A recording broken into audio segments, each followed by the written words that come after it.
Hi everybody, welcome to Omaha365 and my session dedicated to Power Automate, which is called A.M.L, Automate My Life. My name is Weston, I'm a Microsoft MVP from the UK. I'm also a Microsoft certified trainer and I'm the managing director of a small consultancy called Vantage 365 Limited, who really deal on a day-to-day basis with a number of Power Apps, automations, as well as all aspects of Office 365. I am a shameless self-promoter, so if anybody would like to connect to learn more about what we're going to be talking about in this session, or if you have questions afterwards, then please do feel free to reach out on social media. You can find me on Facebook, Twitter, and LinkedIn, all under the pseudonym Weston365. And you can also find my blog and my YouTube channels at blog.mattweston365 and youtube.mattweston365.com. So if you've got any questions, I'd be happy to help you out. Please do feel free to reach out. I don't bite, and I'll be glad to help you in any way that I can. So what is it we're going to be talking about in this session? And really what I'm going to try and get across are some of the time-saving automations or flows that I have written using Power Automate. But before I really get into what we're going to be talking about, I just want to share with you why I'm doing this session. So I presented at Ignite the Tour in London at the start of 2020, and I started out by asking people for a show of hands. For example, I asked for a show of hands for if you use Power Automate to automate business processes, and unsurprisingly, a lot of hands went up. I then asked the question, do you use Power Automate to integrate two systems together that don't necessarily talk to each other? And probably a moderate number of hands went up. However, when I finished off by saying or asking the question, how many of you use Power Automate for automating your personal workflows, i.e. the stuff that you do on a day-to-day basis, I was actually quite surprised by how few hands went up, and that's been the whole inspiration for this entire presentation. So that's what we're going to focus on. But before we get into that, I'm going to go through a very basic recap of what Power Automate is, just so that we're all working on a level playing field. I'm then going to set you a challenge, and I'm going to recap that challenge at the end. Once I've tried, hopefully once you've seen my examples, you will have a number of scenarios that you can also apply this same thing to. So the challenge will be laid down and I'll lay it down again at the end. And I'm really going to focus on the automations which save me a lot of time. And I'm really going to just share with you three out of many that I have now automated. The first is email filing. Then we're going to look at document creation. And then I'm going to share with you some of my automations around social media management. So to start off with, let's just remind ourselves, what is Power Automate? So Power Automate exists within Office 365. It's part of your Office 365 or your Dynamics 365 licensing, or you can pay for the additional licensing if you want more, and we'll see what some of those premium features are later on. But really, Power Automate is your modern workflow engine. This is designed to sit within the cloud, and it's designed to help you automate some of your workloads. And we mentioned three different types of workload earlier, whether it's a business process, whether it's a personal workflow, or whether it's a system integration. Power Automate is designed to allow us to do that. Now, I'll head off. One of the common questions is, should I call it Power Automate or should I call it Flow? Now, Power Automate is the overarching product name. It contains a number of different things in there, including UI flows, which are the recording of what you do on a screen. It also contains business processes, which we normally associate with Dynamics, but it also contains flows. So we always used to call it Microsoft Flow. It then got renamed as Power Automate. However, the individual workflows that we're going to be looking at today are called flows. So don't worry too much if you drop the F-bomb. That's absolutely fine. A flow is a flow. So Power Automate is 100% cloud-based. That means that I don't have to use any third-party software to be able to access and modify and run my automations and my flows. It all sits within the cloud. There's no installable version to sit on premises. However, if I have the premium licensing and I can use the on-premises data gateway, then I can use my cloud service to talk to my on-premises data services as well. So even though the service itself sits 100% in the cloud, it can still speak to your on-premises services.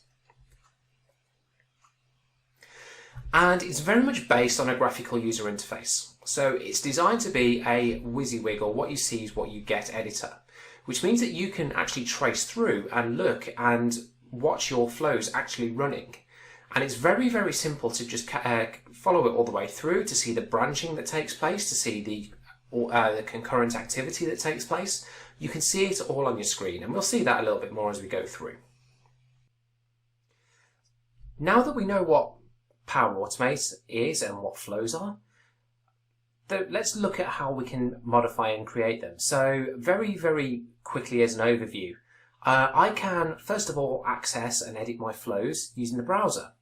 And that's the experience that you can see in the background at the moment. So I can go to portal.office.com and I can access the Power Automate app from the app launcher, or I can go to flow.microsoft.com and that will take me to the same place. And from there I can create my flows. I can go and see the flows that I've already created. I can save them, I can test them, and I can share them with other people. So that is my main area for going and editing my flows.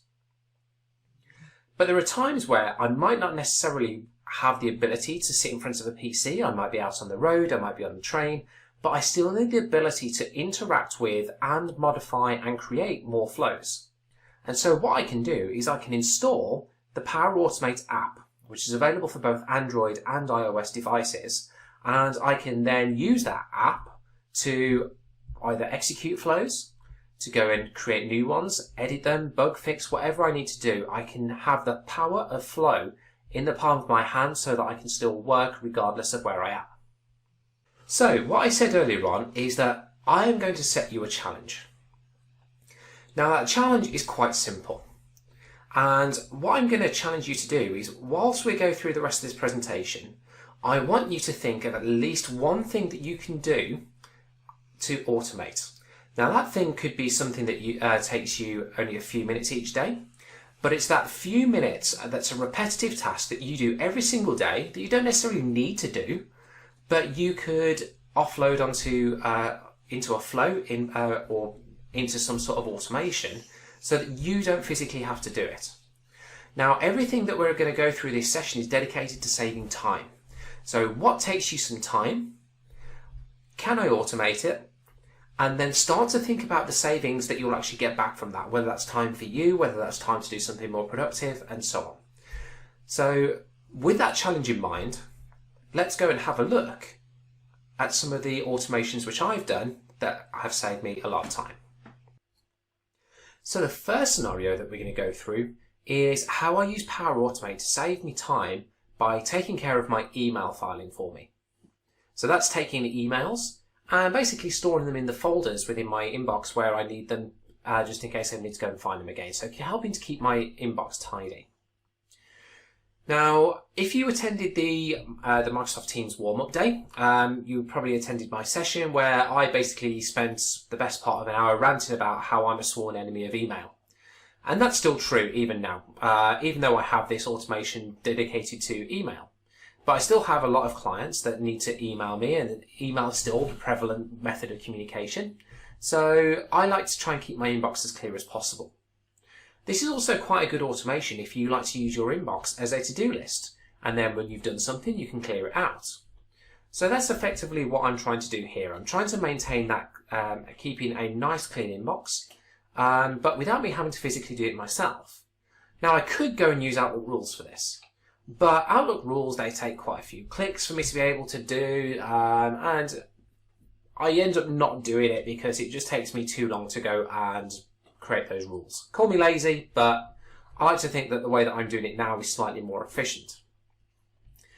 But I don't want to just move any email. There are emails that I specifically want to move. And to start off with, I only want to move read emails. There's no point moving an email if it's not being read, because then I could potentially miss it. So I'm only interested in the emails that have been read and are ready to be moved.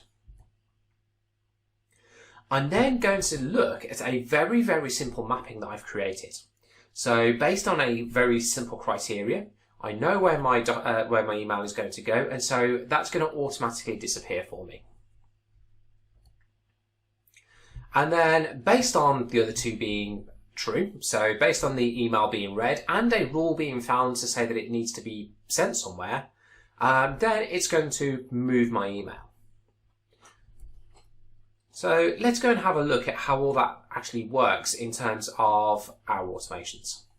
So what we have on the screen now is the flow which is going to basically walk through everything that I've just described within those title slides. And this is a flow called Personal Cleanup Inbox. So it does exactly what it says on the tin. It's going to help me to clean my inbox for me automatically. So what we'll do is we'll walk through each stage of this flow and we can see what it does, and I'll explain why I've done things in a certain way. And the first thing that I'm going to point out is that I have a trigger. Now the trigger, just as a recap, is the thing that is going to start my flow. So it's an event, it's a schedule, whatever it might be. In this case, I've chosen to use a recurrence. Now the reason why I use a recurrence, and I've got this set to 1 hour, so it's going to run every hour, is that because I don't necessarily want my emails to disappear straight away, because I might want it still to be sat in my inbox for maybe a little bit longer while I'm still processing it or doing something with it. But every hour it will then go tidy up and move all of my emails to wherever they need to be.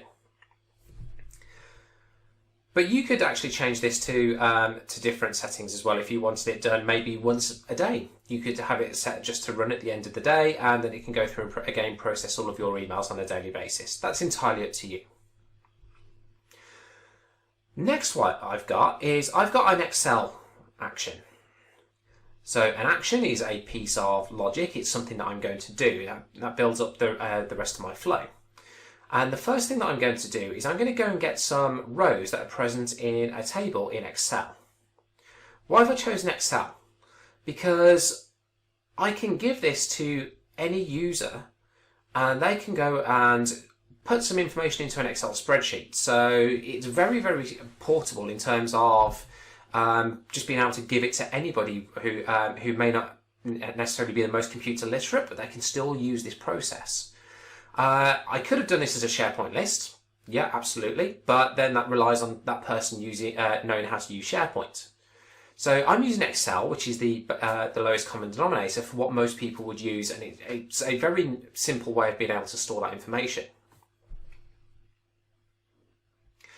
So let's actually go and have a look at what that Excel spreadsheet looks like, because it's so simple, anybody can update this.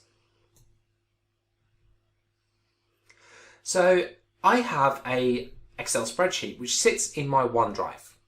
It sits in my OneDrive because this file is very, very personal to me. Nobody else needs to be able to access it. Nobody else needs to collaborate on it. So I'm going to store this in my OneDrive. And then anybody else who wants to do this as well, they can store their copy of this in their OneDrive. I can then supply them with the same flow. I can copy it for them. I can let them use it. And then they can have the same functionality, but everyone can have their own email mapping file. And if I go and open that file, and I'm just going to drag Excel onto my screen. So here we go, we can see that I've got a very, very simple Excel spreadsheet here. All I've got is 2 columns of data. I've got a criteria and I've got a mapping. My criteria is basically what I'm looking for to match within my emails. My mapping is where it's going to actually map to, let's just zoom in a little bit more, is where I'm actually going to map to in my inbox. So I've got a folder in my inbox called Microsoft, and then in there I've got a subfolder. Now for me to use this data within my flow, I need to make sure that I have formatted this as a table. A table will then give me a header, it will give me the ability to filter, so that is an Excel table. And then all I need to be aware of is just what I've actually called the table. So if I look at my table design tab, over here I have a table name, and by default it will get called Table 1, Table 2 and so on. I was relatively uninspired when I created this table, and so I just left it as Table 1. But that's important to remember what that table name is, because that's how you will refer to this data table when you look at your flow. So back in my flow, and back to our Excel action, here I've got where my my content is located. So where's my file? It's in OneDrive for Business. It's in the OneDrive document library. This is where it's stored, so I can tell it exactly the folder structure where it's related to.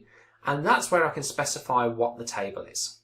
So if I had more, then I would be able to see more tables in here. But like I said, I was uninspired and I've got it called Table 1. Once I get that information, I can then start processing my emails. And so I can then start to use the Outlook for Office 365 connector, which is going to bring in a number of different actions that I can use related to Outlook. And I'm going to use Get Emails v3. So this is the latest version of the Get Emails action. So these are periodically updated, which is why you'll probably see some blogs out there which have got v2, some have got v3. So as things change and as Microsoft release updates, then you'll see different versions of this released. And the latest one is version 3, so that's the one that I'm using. And this is where I can specify what emails I actually want to bring back from my inbox. So here I'm actually physically targeting the top level of my inbox. So for example, if I was to go and show the picker, I could actually go and select something from any of the folders that are listed within my inbox. But then I can specify what emails I want. So if I wanted to select, for example, anything to do from that's related to a specific person or recipient email address, then I can put that here. If I'm targeting things that are from a specific email address, again, I can specify that. And what I do need to do is specify that I only want to fetch unread messages to no. So that is defaulted to yes, which means that it will bring back only the things that are unread, which means it's going to ignore the stuff that has been read. Wow, Matt, get your head around that. So I need to set that to no because I want everything to come back. I'm not bothered whether it includes attachments or not, so I've just said include attachments, no, because I'm not interested in that. But what I am interested in is my search query. Now the search query is something that we can run within Outlook. So you can go to your search box within Outlook, you can type isRead: true. And that will just bring back everything that is unread within your inbox.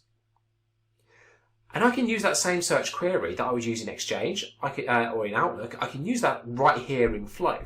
So I can say that just bring back everything that has been read. And I'm just going to process 25 emails at a time. Now, off the top of my head, I think the upper limit for this now is that it will you can pull back 250 emails. But I've chosen just to keep this nice and simple, and I've just selected 25. So that's going to bring back emails. I then need to go and start processing those emails. And that's where I have an apply to each, because I want to go through and I want to go and check that email. I want to see if it matches one of my rules, and then if it does, then I want to move it somewhere. And what I'm doing here is I'm using what I called compose actions. So I'm using a compose action to bring in the address from the email. The reason I'm using compose is because I'm not going to reuse this field anywhere else, so I don't need to worry about updating it, so therefore I don't need to use a variable. And compose is really, really simple because all it's doing is just taking data in, and I can then just reuse it. It doesn't do any validation on the data, it doesn't do any type checking like what a variable will do, it will just accept whatever I give it. So I'm just giving it an email address, which is a string. But then what I need to do is do some filtering or do some processing on my rules that have been pulled back from Excel to basically figure out if I've got a match with my rules or not. And so what I've got here is I've got the rows that come back from Excel. that comes out of Excel into Flow as an array. So therefore I've used the action filter array because I want to take that array of items that have come from Excel. I want to filter it based on the email address that I've got, and I'm going to look for where my email address contains my criteria. The reason why I've done this is because I want my email address to match either on a full email address or on just a partial email address, so that could be the domain.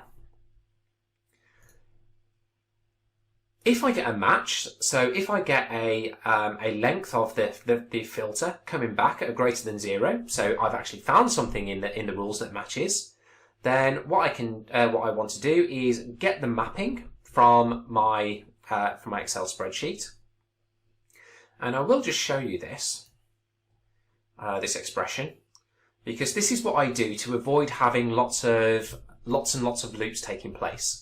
So whenever I have an array, I have the body that comes back from filter array. So even though we're filtering the array, it's still an array of items. I'm going to say that I want index 0. So this is the program, the developer in me, that I like to use index 0.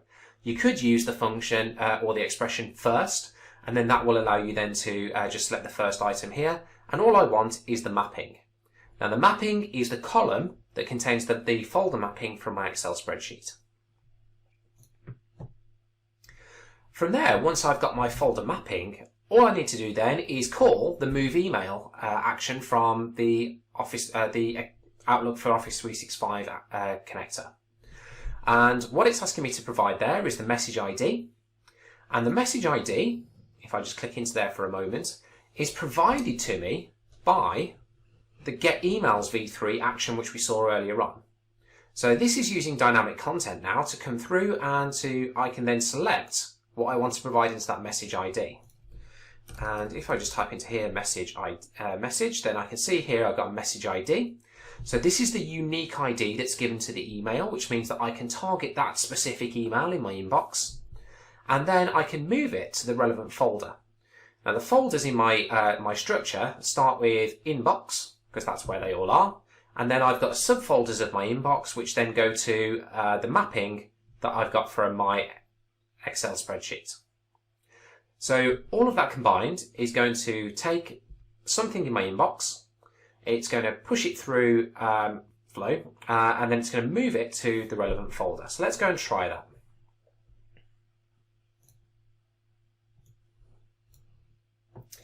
So in my inbox at the moment, I have a single email which is waiting to be read. And let's go and have a quick look at this.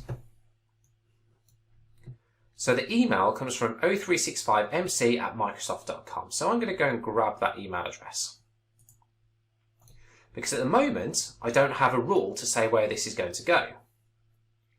So let's come back to Excel and let's go and create a rule. So my criteria is where my email address matches that.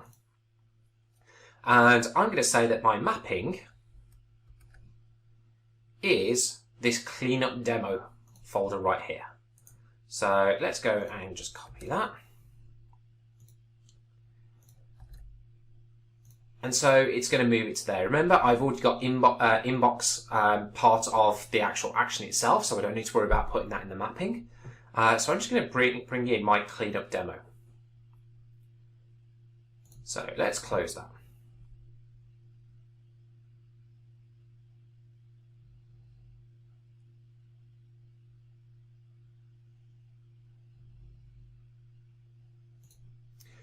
Cool, so now that's saved, that's uploaded in back to my OneDrive. What I'm going to do is I'm going to go and run this, just so that we can see this all working. So I'm going to go and test. I'm going to perform the trigger action. So this is going to allow me to go and effectively trigger this, even though it's not the top of the hour. Let's go and save and test it.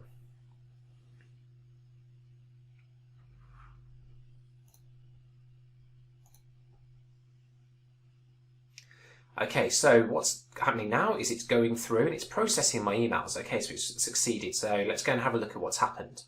So I've got the list of rows present from my Excel spreadsheet, and that's what's been brought back. It's been an array of JSON items, And I can see here that there's my rule that I've been looking for.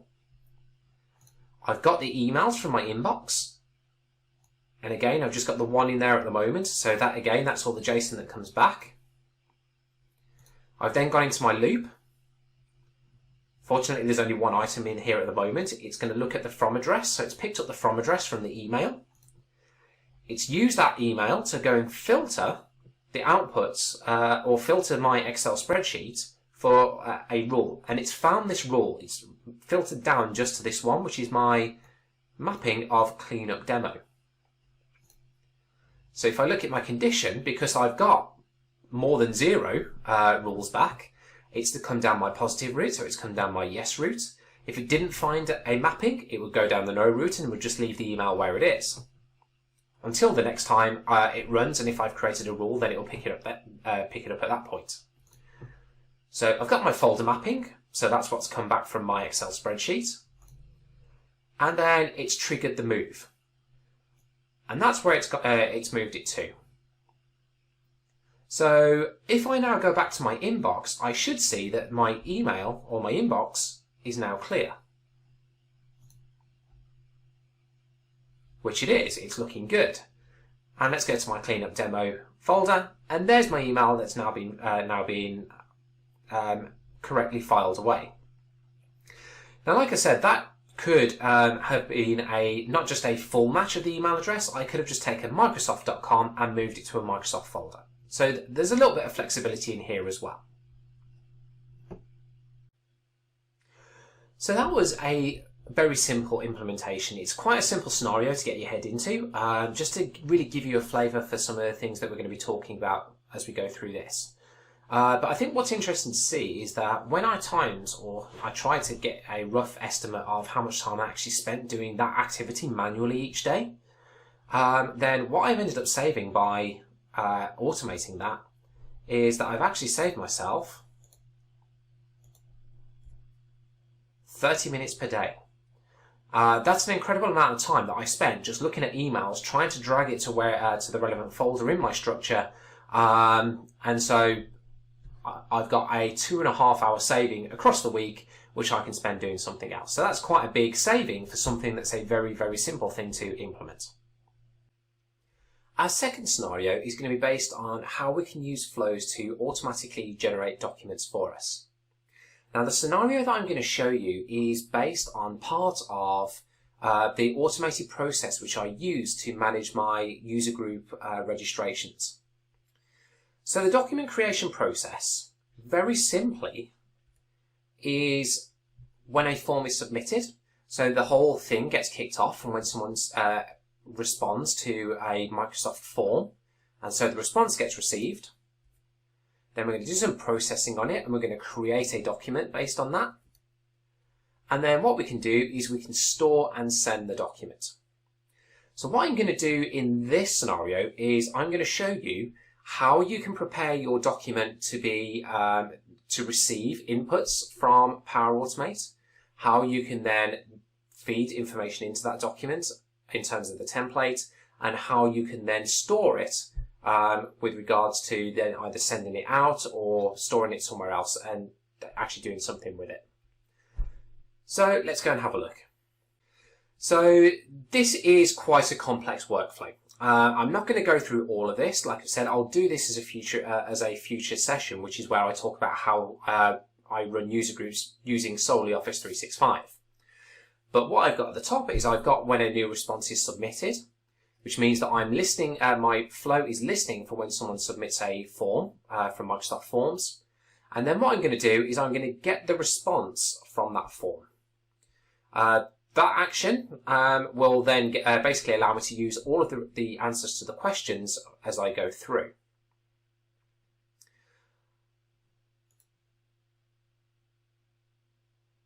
In terms of what this flow is doing overall, what it's going to do is go and look at SharePoint, and it's going to go and try and find if there are any events that this person should be registered against. It will check if they're registered, basically by looking at if they exist in the flow or not. Wrong if they exist in the list or not. If they haven't registered, then this is where the magic happens. And this is the part that I want to focus on, because this is what you can take and apply to different scenarios yourselves. And it's in this scope which I've got here called Generate Ticket. And in here, what I've got is some basic actions taking place so far. I've got a ticket ID being generated, and all I'm doing here is generating a GUID, and that's going to be used to encode my my ticket later on. I'm generating a QR code, so I'm going to generate an image, and then I can take that image and I can put that into my document as well. I'm going to get some information from a SharePoint list. So I have a list on my SharePoint site called User Group Info, which is going to allow me to get some basic information such as locations, such as directions, and so on that I can then use within my document. And then I have this action here. So this is the key one. It's called Populate a Microsoft Word Template. Now this is a premium action, so I need a per user or per process license to use this. However, I would recommend the premium licensing purely for this. It pains me that it's not in the standard offering, because I've used this so many times across so many different scenarios, whether that's creating contracts, whether it's creating statements of work, automatically filling out most of a proposal for me before it gets sent to me to go and top and tail it. I can automate so many different things using this to generate my Word documents for me. It's unreal. So hopefully you'll get some inspiration from this and you can go and try it. So what I've got here is that it's asking me for some information to pass into my Microsoft Word template. And I can see here I've got things like refreshments text, I've got location, I've got QR code, I've got an event name, I've got an order date, and so on. There's a lot of information that's being requested there. But what I'm going to do is I'm going to step back and I'm going to go and file Word up, and we can see how I've actually prepared my Word document to actually receive all of this information in the first place.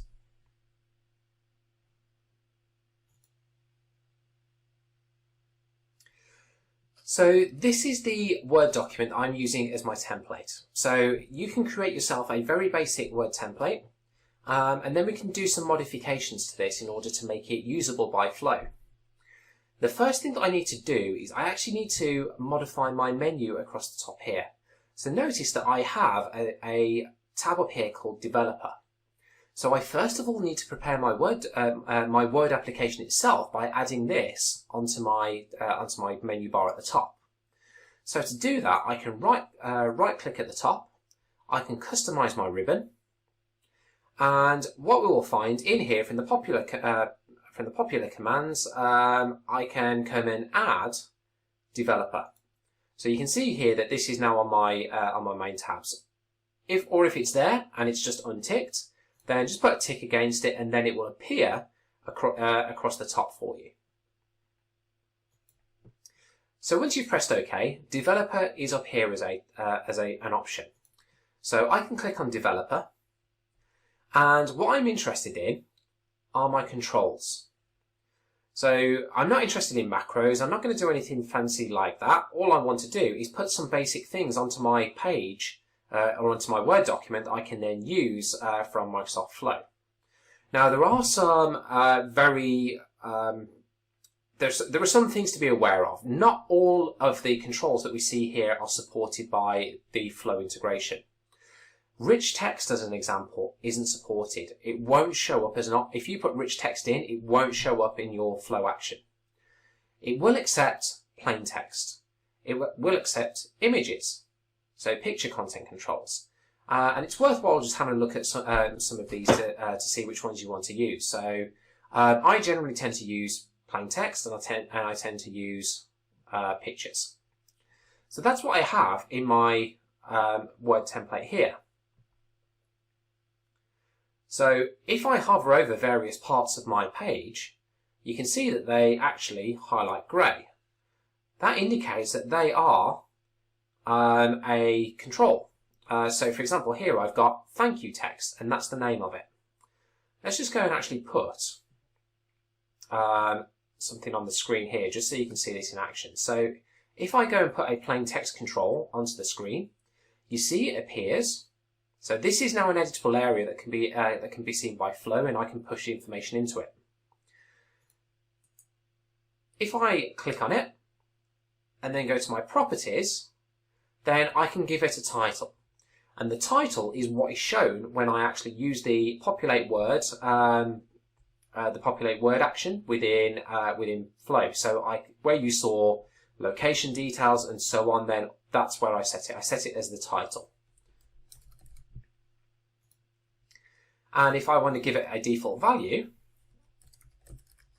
then I can also type that in there as well. So you've got some options around what you want to do with this. So let's delete that. So I've got a number of different editable areas here. So I've got a date. I've got who this, in this case, because it's a ticket, who it was ordered by, when it was ordered. The ticket number as it's generated from SharePoint, the name of the guest, the location, the arrival details. I've made this quite a heavily generated document. But because this is something that is easily rinsed and repeated, it's quite simple for me to do all of this and just put it all into a template. So I don't need to save this as a .x. I just save it as a normal docx and make sure that I've got it saved somewhere in cloud storage that my Flow can get access to it. So I've stored this in SharePoint in a document library very, very simply. Let's just go and close that. Then you can see here's my document. Here's my ticket.docx. Nothing fancy about it, no metadata associated with it, it's just a file. So let's go back to my Flow again. So what my Flow is doing is it's going to populate that Microsoft Word template. So what I'm telling it to do is go and find where it's located. So this is in my, I've used the Office 365 group, user group management. So effectively it's going to look at the SharePoint site for it. I'm going to tell it what document library it's in. And I'm going to tell it where it is in the structure. Just by using the file browser, I can just navigate through. I can go to my templates.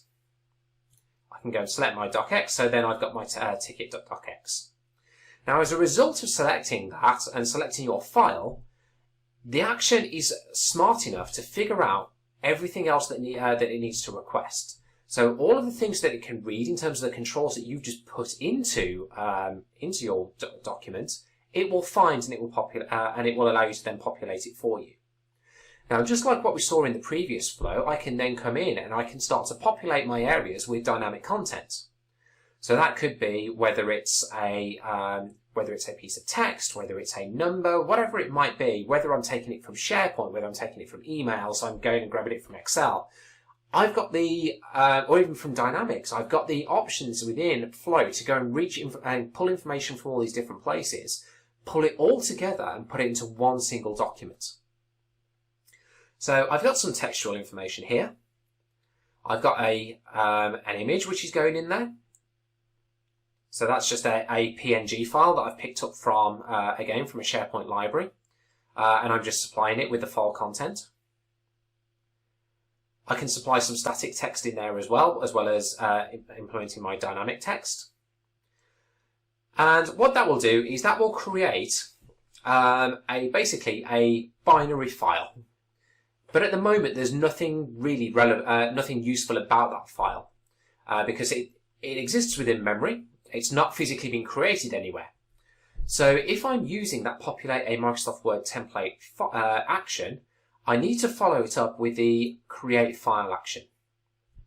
And what that create file action will do is it will take, again, some basic input. So I've given it an address, I've given it a folder path, I've given it a file name.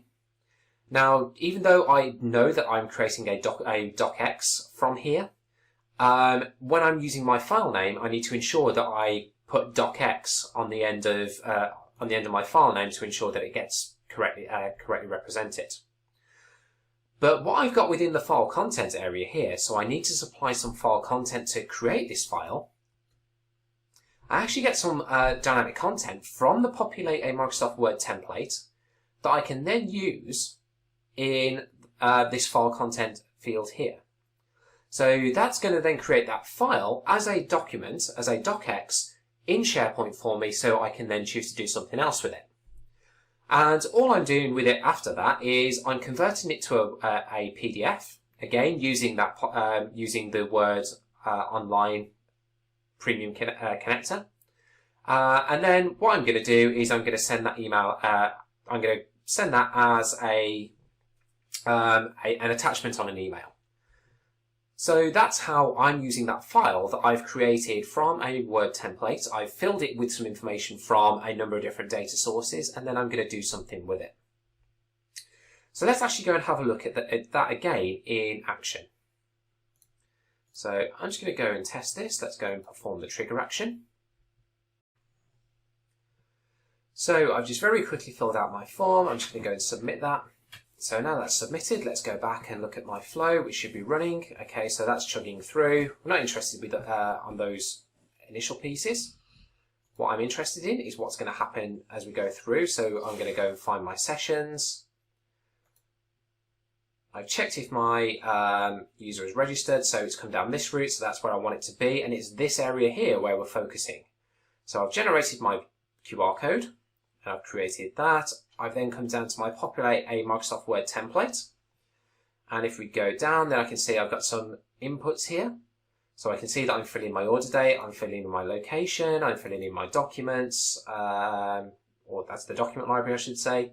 There's quite a few things here that I'm filling in, all based on different pieces of content being pulled from different places.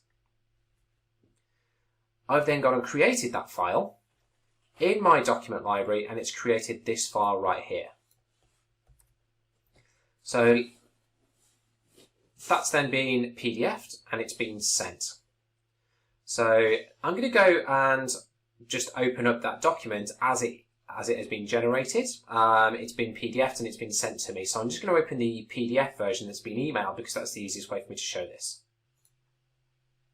So now that I've got my email open, so this is the end result of everything that we've just gone through. We saw the document being produced. We saw the document being PDF'd, and that's been sent out as an attachment, and here we go. So this is everything that I've potentially seen in terms of what was put into the Word document. So there, it's based on the template that I created in Word. It's taken the information from SharePoint and all those other locations, and it's put it into here for me. So I've got relevant dates and times. I've got relevant order dates. I've got relevant locations, arrival details, refreshments, and so on. So this has been actually customized based on the rules and the information that's been pulled from all of my different data sources. So whilst that's been quite a complex flow to actually go through compared to the first one, hopefully that's just given you the idea to potentially try and do this yourselves with some of the documents you create. So over the course of a week, that I spend a lot of time really trying to, or I did, spends a lot of time managing the user group registrations. However, now that's all done automatically for me, and the users get that feedback and they get the ticket to be able to come and attend. What does that save me? That saves me 4 hours a week.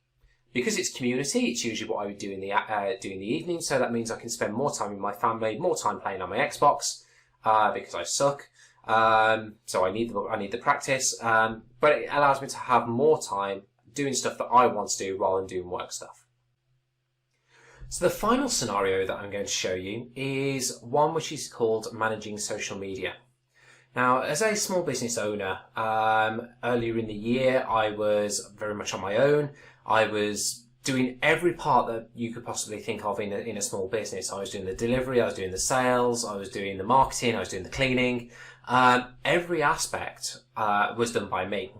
And it got to a point where I just couldn't manage and couldn't juggle so many different job roles all in one go. So I started to think about how can I use Flow to be able to take some of this off me. And this is where I came up with the ability to bring some of my social media management into a Flow. Now, what I'm going to show you with regards to managing my social media is just how I use a Flow to keep a constant stream of activity going on my business account. Now, that business account has a few more posts going out now because I've got a few more things that are scheduled, and I schedule those through different tools, including using Flows for that. But what I want to show you is how I can make it look active 24 hours a day by constantly polling Twitter, finding out what people are tweeting, and if it's something that matches some rules, then it's going to retweet those posts out, and so it makes it look like I'm constantly active. So with my managing social media flow, what we're going to do is we're going to go and get some posts from Twitter. We're going to store them somewhere, or at least store the references to them so that I can track which ones I've retweeted, because otherwise I'm going to have issues where I can only ever retweet a post once. And then what we're going to do is retweet them. Like I said, I want my social account to look active. I want people to think, wow, I need to go there because I'm getting all the latest and greatest information. So I'm going to show you this one part of it. There are actually more, but this is the simplest part to show. So again, I'm going to come to Power Automate, and down here I've got a number of different flows which run here. I've got a flow which is called Get Posts to Retweet, so that's part 1. And then I've also got a second flow which is called Retweet Posts. So I've got a 2-part process here. I've got one which is going to get information and one which is going to push information back out again. All of this is driven from a central SharePoint list, and this is called my retweet bank. My retweet bank basically contains the IDs of tweets that I want to retweet, where it's come from, so I can do some analytics on how many tweets are actually coming from the different sources, if it's been retweeted or not, and when that tweet was posted out, so that I know that I'm only getting the relevant ones and the most recent ones. What I've also got here is I've got a social media. What I've also got here is a Twitter manager. And basically this is a central list which will allow me to go and target specific user accounts or Twitter accounts that I want to watch for tweets and to retweet. So for example, what I've got here is I've got Teams, I've got SharePoint, I've got me. So it's always nice to get at least one retweet when I tweet something, and a few others. So let's go and have a look at how all of that hangs together. So the first part of the process is that I need a flow to go and look at those accounts and to find out what they've been up to, what have they been tweeting. So I do a lot with recurrence, and because Twitter's quite a fast-moving, fast-paced social media platform, I've got an interval here of I'm going to run this every 15 minutes to go and get some to go and see if anything's been posted. What I'm going to do is I'm going to get the active Twitter accounts from my SharePoint list. So this is where it's looking at my Twitter manager, and it's going to go and pull those accounts that we just saw in that list. And for each of those accounts, what I'm going to do is I'm going to go and search Twitter for those tweets. And I can use here search text, and you can apply this within the Twitter search box as well, actually through the main website. So I can say that I want any retweets from, for example, at Microsoft Teams, and I'm going to filter. I'm going to filter out all of the replies. So I've got a minus, then I've got the filter and reply. So I'm going to ignore anything that is a reply to something. So I'm only interested in the stuff that's actually been physically posted by that account. For each of those tweets, what I'm going to do is I'm going to grab some basic information about the tweet and I'm going to store that in my tweet bank, because there are limitations around what I can post out, and I'll talk about that in a moment. But I want to grab things like the tweet ID, where it's come from. I'm going to, by default, I've not retweeted it yet, so that's going to be set to no. And I just want to track when it was created. So when did that account actually tweet it? And what I do is I also update my Twitter bank, or my Twitter manager, with the last tweet that I've found. So that just makes sure that I can then use that going forward. I can take that last tweet ID, and I can make sure that I don't go too far back. So I'm only interested in the things that have changed. But once I've got all that, and that's populating my Twitter manager, so that's quite nice that that's working so far. I'm going to go back to my flows again. Now this time, I'm going to focus on what I'm going to push out. So let's go and look at my my retweet posts. Again, this is running on a recurrence. Now, because I've got multiple accounts being monitored, I've got quite a few potential tweets coming in, and I've set this to an interval of 5 minutes. So every 5 minutes, I'm going to push out some tweets. Why have I chosen 5? Because there are limits imposed by Twitter that I can only post out 12 retweets per hour. So that's imposed by the Twitter API. So if I run one every 5 minutes, it means I'm going to have that constant drip feed of activity throughout the hour, every hour of the day, as long as I've got the tweets there to post out. So that's the reason why I've got that recurrence. I'm then going to get some items to retweet. So again, I'm going to go and get the information from my SharePoint list, and I'm going to go and find all the ones where which haven't yet been retweeted. So where retweeted is equal to false. So in my list, I've got a yes/no field of whether it's been tweeted or not. I'm not interested in the ones that I have tweeted, because if I try and retweet them, I'm going to get an error, and I don't like errors. So I'm only interested in the ones that haven't gone yet. And then what I'm going to do is I'm going to apply to each tweet that I find. And I'm going to retweet it based on the ID. So the ID gets put into the title field, so that's what I'm going to post out. So I'm going to post that ID. And all I'm going to do then is just update my central list to say, actually, I've now posted that. So I'm not going to process it the next time this runs again in 5 minutes.